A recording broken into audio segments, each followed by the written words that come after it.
Assalamualaikum warahmatullahi wabarakatuh. Salam guru penggerak.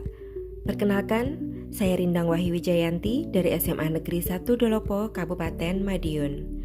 Saya adalah salah satu calon guru penggerak angkatan 5 di kelas 57A. Pada kesempatan kali ini, saya akan memaparkan penjelasan tugas modul 11A8, kesimpulan dan refleksi pemikiran Ki Hajar Dewantoro. Bapak Ibu yang budiman, saya akan membahas dua hal pokok dalam modul 1.1, yaitu pertama, kesimpulan, dan kedua, refleksi. Sebelumnya, adakah yang tahu siapa beliau? Ya, benar. Beliau adalah Raden Mas Suryadi Suryaningrat atau dikenal dengan Ki Hajar Dewantoro. Lahir di Yogyakarta pada 2 Mei 1889. Beliau adalah salah satu tokoh penting dalam dunia pendidikan Indonesia. Pendidikan zaman kolonial menjadi langkah perjalanan pendidikan Indonesia sebelum kemerdekaan dan peran sekolah taman siswa sejak pendiriannya di tahun 1922. Berikutnya, saya akan menjelaskan secara singkat filosofi pendidikan menurut KHD. Pertama, dasar pendidikan KHD menuntun. Tujuan pendidikan yaitu menuntun segala kodrat yang ada pada anak-anak agar mereka dapat mencapai keselamatan dan kebahagiaan yang setinggi-tingginya, baik sebagai manusia maupun sebagai anggota masyarakat. Pemikiran KHD dalam pendidikan juga dikenal dengan trilogi pendidikan, ing ngarsa sung tulodo, ing madya mangun karso, tutwuri handayani. Ketika guru berada di depan, seorang guru harus memberi teladan yang baik. Saat di antara peserta didik, guru harus menciptakan prakarsa, ide, dan membangun kemauan. Dan dari belakang, seorang guru harus bisa memberikan dorongan dan arahan. Kedua, dasar pendidikan KHD, kodrat alam, dan kodrat zaman. Pendidikan haruslah mempertimbangkan kodrat alam dan kodrat zaman. Mengapa? Karena kedua hal tersebut tidak dapat dipisahkan dalam diri anak. Masing-masing anak memiliki kodrat alam, yaitu potensi, bakat, kemampuan, yang mana berbeda satu anak dengan yang lainnya, sehingga pendidik diharapkan mampu memfasilitasi mereka agar bisa tumbuh maksimal sesuai dengan bakat, minat, dan jenjang usia mereka. Pembelajaran akan menjadi menyenangkan jika dilakukan sesuai dengan kodrat anak, yaitu bermain.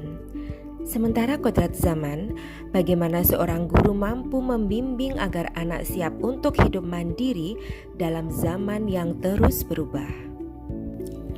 Ketiga, dasar pendidikan KHD berpihak pada anak. Bebas dari segala ikatan, dengan suci hati mendekati sang anak, tidak untuk meminta suatu hak, namun untuk berhamba pada sang anak. Dari sini, kita bisa memetik hikmahnya. Pendidikan dan pendidik harus memandang anak dengan rasa hormat, karena pendidikan berorientasi sepenuhnya kepada anak. Keempat, dasar pendidikan KHD, prinsip bukan tabula rasa.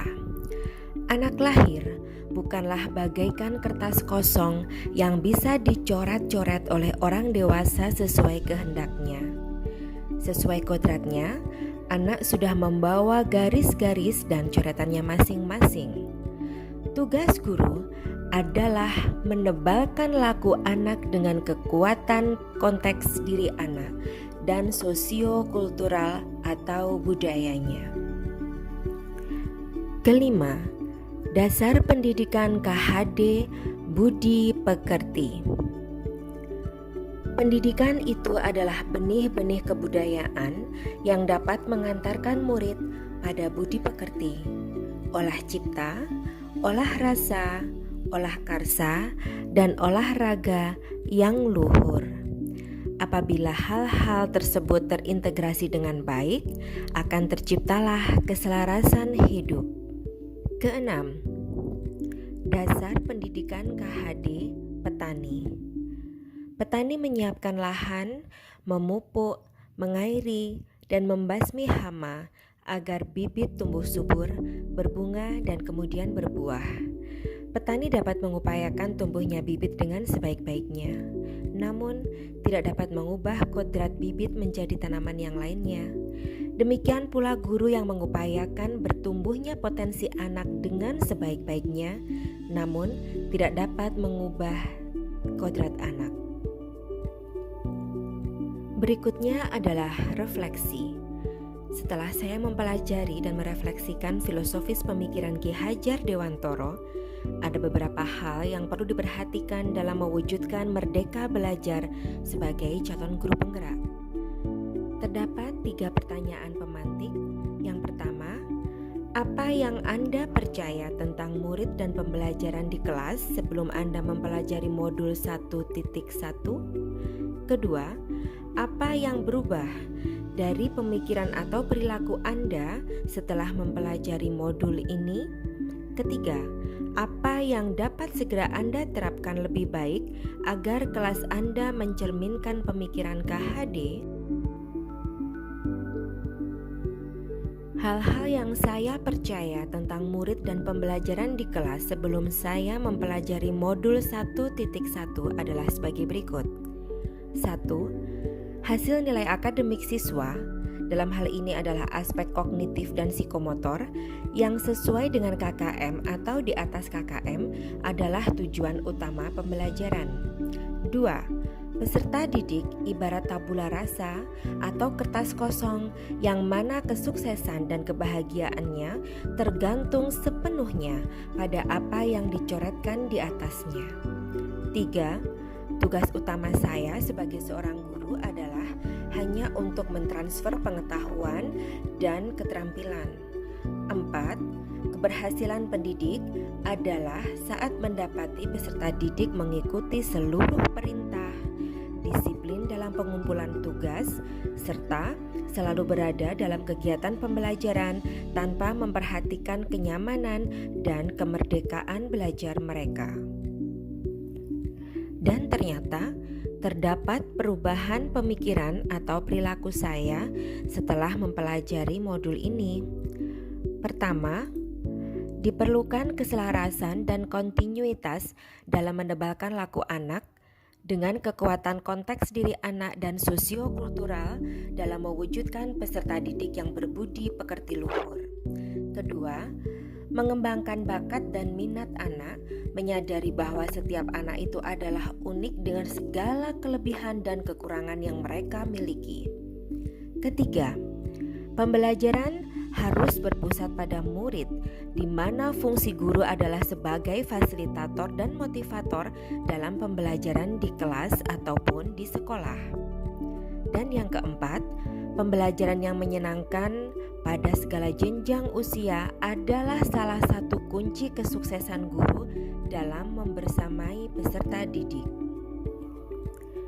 Oleh karena itu, hal-hal yang dapat segera diterapkan lebih baik agar kelas saya mencerminkan pemikiran KHD adalah: 1. Membuat kesepakatan kelas untuk dilaksanakan secara bertanggung jawab oleh peserta didik.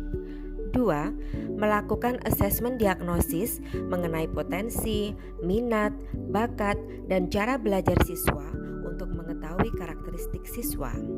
3. Merancang dan menerapkan pembelajaran yang mengasah keterampilan abad 21 dengan memperhatikan bakat dan minat anak. Dan yang keempat, menerapkan pembelajaran yang bermakna, menyenangkan, merdeka, dan tentu saja berpusat kepada anak. Bapak Ibu yang berbahagia, demikian kesimpulan dan refleksi penulis mengenai pemikiran-pemikiran Ki Hajar Dewantoro pada modul 1.1. Semoga bermanfaat. Terima kasih. Wassalamualaikum warahmatullahi wabarakatuh.